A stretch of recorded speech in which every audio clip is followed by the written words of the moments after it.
Hi everyone, welcome back to మన్ను teachers channel.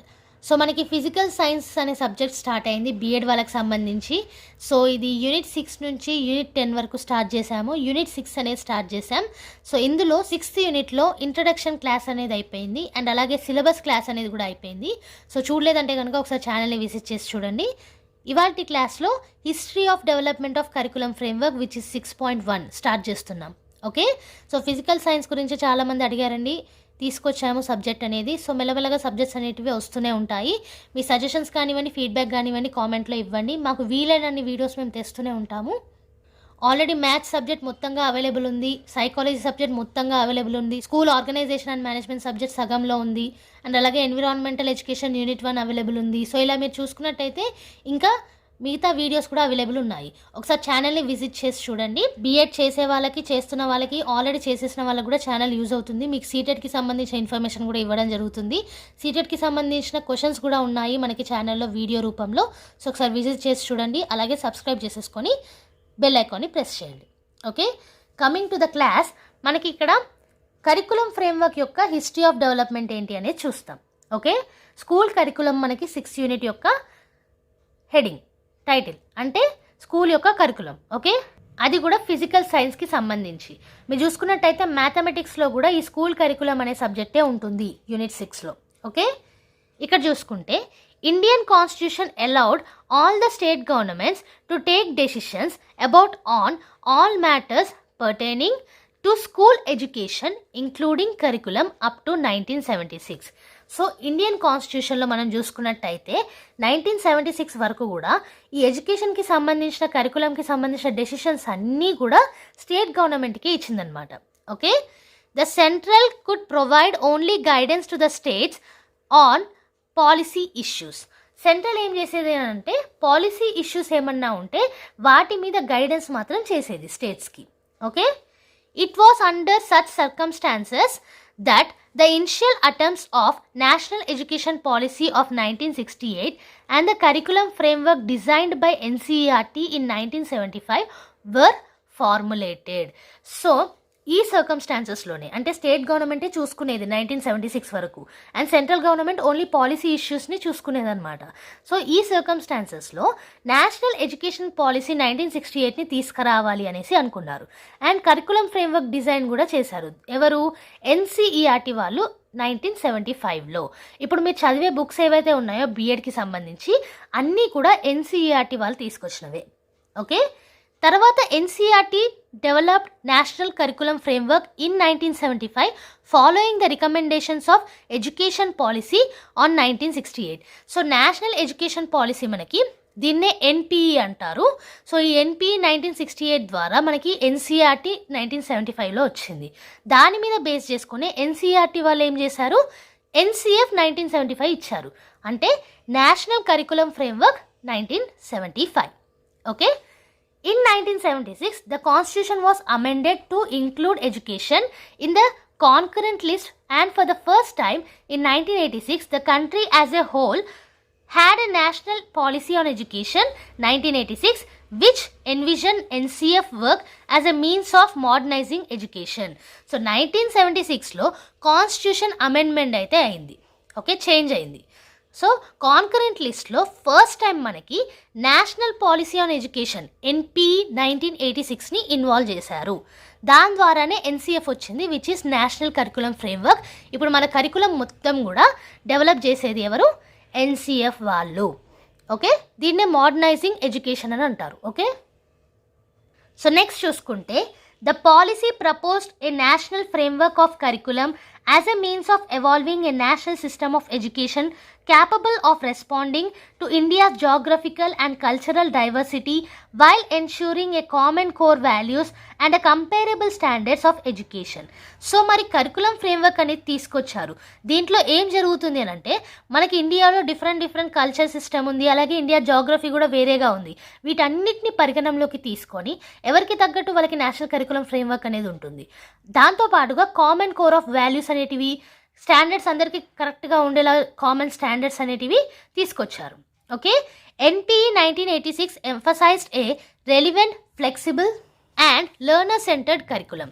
So తర్వాత మనకి ఎన్పి 1986 ఏం తీసుకొచ్చారు అని అంటే రిలేట్ అయ్యే సబ్జెక్ట్, ఫ్లెక్సిబుల్ అంటే చేంజబుల్ సబ్జెక్ట్ అండ్ అలాగే లెర్నర్ సెంటర్డ్ కరికులం అనేది తీసుకొచ్చారు.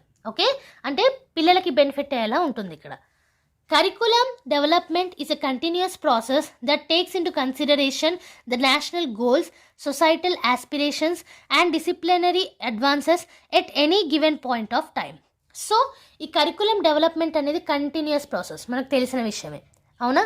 సో ఈ కంటిన్యూస్ ప్రాసెస్లో మనకి నేషనల్ గోల్స్ అనేటివి కన్సిడర్ చేస్తారు అండ్ అలాగే సొసైటీలో ఏమన్నా ఆస్పిరేషన్స్ ఉన్నాయా, సొసైటీ ఏమన్నా అనుకుంటుందా, వాటిని తీసుకుంటారు. డిసిప్లినరీ అడ్వాన్సెస్ని కన్సిడర్ చేస్తారు. Okay, education to be more closely related to the lifes of the people to raise the quality of education and provide expanded educational opportunities to emphasise the development of science and technology and inculcate moral and social values. So ఈ curriculum ద్వారా education అనేది పీపుల్కి ఎక్కువ relate అయ్యే education ఇవ్వాలనేసి చూస్తున్నారు. Okay, అంటే real life situations ఎక్కువగా ఇవ్వాలి.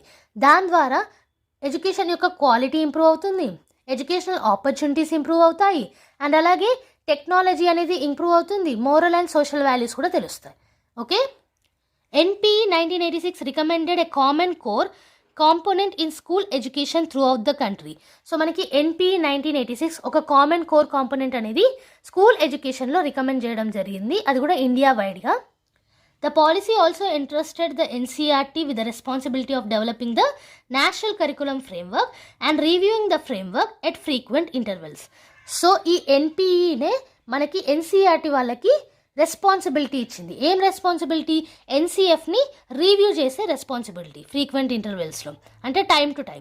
ఓకే, చూసుకున్నట్టయితే hence in 1988 NCERT prepared the NCF for school education based on the recommendations of NPE 1986. So అందుకే 1988లో NCERT వాళ్ళు ఈ NPE వాళ్ళు ఇచ్చిన రికమెండేషన్స్ ప్రకారంగా NCF అనేది తీసుకురావడం జరిగింది 1988లో. Okay, after that it was felt that curriculum needs to be flexible and relevant to meet the needs of diverse learners and also issues of curriculum load and examination stress needed attention. So మనకి ఈ NCF 1988లో వచ్చిన తర్వాత ఈ కరికులంలో changes అనేటివి అవసరము and అలాగే divorce learners ఉన్నారు, వాళ్ళకి తగ్గట్టుగా ఉండాలి, ఎగ్జామినేషన్ స్ట్రెస్ అనేది తగ్గించాలి, కరికులం లోడ్ అనేది తగ్గించాలనే అవగాహన వచ్చింది. Therefore, NCF is reviewed in 2000 and then in 2005 and the latest NCF 2005 appeared as a result of this review. So first మనకి NCF అనేది 1975లో వస్తే ఆ తర్వాత 1988లో మళ్ళీ చేంజ్ చేశారు, ఆ తర్వాత 2000లో చేంజ్ చేశారు, ఆ తర్వాత 2005లో చేంజ్ చేశారు. ఇప్పుడు మనకి లేటెస్ట్గా ఉన్నది ఏంటి? NCF 2005. ఓకే, ఎందుకు చేంజ్ చేస్తూ వచ్చారు? మారుతున్న సొసైటీ ఆస్పిరేషన్స్, నేషన్ యొక్క రిసోర్సెస్ అండ్ అలాగే నేషన్కి కావాల్సిన ఈ ఆస్పిరేషన్స్ ఇవన్నీ కూడా మారుతూ వస్తున్నాయి కాబట్టి NCF కూడా మారుతూ వచ్చింది. ఓకే, 1975లో, 1988లో, 2000లో అండ్ 2005లో. సో ఇక్కడ ఇచ్చారు చూడండి, NCF 1975 following recommendations of education policy 1968. So NCF 1975 అనేది 1968 యొక్క ఎడ్యుకేషన్ పాలసీ రికమెండేషన్స్ ఫాలో అవుతే NCF 1988 following recommendation of education policy 1986. So 1988లో వచ్చిన NCF అనేది ఎడ్యుకేషన్ పాలసీ 1986 యొక్క రికమెండేషన్స్ని ఫాలో అవుతుంది. ఓకే, సో 1975లో వచ్చింది 1968 యొక్క రికమెండేషన్స్ ఫాలో అవుతే NCF 1988, 1986 ఎడ్యుకేషన్ పాలసీ యొక్క రికమెండేషన్స్ ఫాలో అవుతుంది. తర్వాత NCF 2000 రివైజ్డ్ NCF 1988. సో 1988లో వచ్చిన NCF యొక్క రివైజ్డ్ వర్జనే NCF 2000. అలాగే NCF 2005 కూడా NCF 2000 యొక్క రివైజ్డ్ వర్షన్. ఇప్పుడు మనకి కరెంట్గా ఉన్నది NCF 2005. ఓకే, సో సింపుల్ వర్డ్స్లో ఇవాళ క్లాస్ ఏంటంటే కరికులం ఫ్రేమ్వర్క్ యొక్క హిస్టరీ ఆఫ్ డెవలప్మెంట్. అందులో మీరు చూసుకున్నట్టయితే నేషనల్ ఎడ్యుకేషన్ పాలసీ 1968 అనేది ఇంపార్టెంట్, అలాగే NCERT 1975, NCF 1975, అలాగే national policy of education 1986, national curriculum framework 1988, NCF 2000, NCF 2005. This is the history. Okay, so ఇవాళ మొత్తం క్లాస్ కూడా మీకు కింద డిస్క్రిప్షన్ బాక్స్లో అండ్ కామెంట్ సెక్షన్లో నోట్స్ అనేది ఫ్రీగా ఉంటుంది PDF రూపంలో, అక్కడ నుంచి డౌన్లోడ్ చేసుకోవచ్చు. సో ఈ ఫ్రీ నోట్స్ కోసం అన్న వీడియోని లైక్ చేసేయండి. ఈ వీడియో మీకు హెల్ప్ఫుల్ అనిపిస్తే మీ ఫ్రెండ్స్తో షేర్ చేసుకోండి, అలాగే సబ్స్క్రైబ్ చేసుకొని పక్కనే ఉన్న బెల్ ఐకాన్ ప్రెస్ చేస్తే వీడియో పెట్టిన ప్రతిసారి మీకు నోటిఫికేషన్ అనేది వచ్చేస్తుంది. మన ఛానల్లో every Tuesday and Friday regular videos అనేటివి అప్లోడ్ చేస్తాము. బోనస్ వీడియోస్ ఎప్పుడైనా రావచ్చు. సో చాలా సబ్జెక్ట్స్ అనేటివి అవైలబుల్ ఉన్నాయి ఆల్రెడీ బీఎడ్కి సంబంధించి. ఒకసారి విజిట్ చేసి చూడండి. మీకు యూనిట్కి సపరేట్ ప్లేలిస్ట్ అనేది కూడా ఉంటుంది. సో యూనిట్కి సంబంధించిన సిలబస్ మొత్తం వీడియోస్ రూపంలో అండ్ నోట్స్ రూపంలో మీకు అదే యూనిట్ ప్లేలిస్ట్లో కనిపిస్తుంది అనమాట, ఒకటే దగ్గర. ఓకే, ఒకసారి ఛానల్ని విజిట్ చేయండి, చూడండి. లైన్ బై లైన్ క్లాసెస్ అనేటివి ఉంటాయి. ఒక్క వీడియో కూడా మీకు మిస్ అవ్వదండి. ప్రతి వీక్లో 2 వీడియోస్ కంపల్సరీగా వస్తూనే ఉంటాయి. So subscribe and press the bell icon. మాకు హెల్ప్ఫుల్గా ఉంటుంది మంచి మంచి వీడియోస్ని తీసుకురావడానికి మీ సబ్స్క్రిప్షన్స్ తోటి. ఓకే, సో నెక్స్ట్ వీడియో తోటి మళ్ళీ కలుద్దాం. అంతవరకు eat, sleep, learn and repeat. And thank you for watching. Bye bye.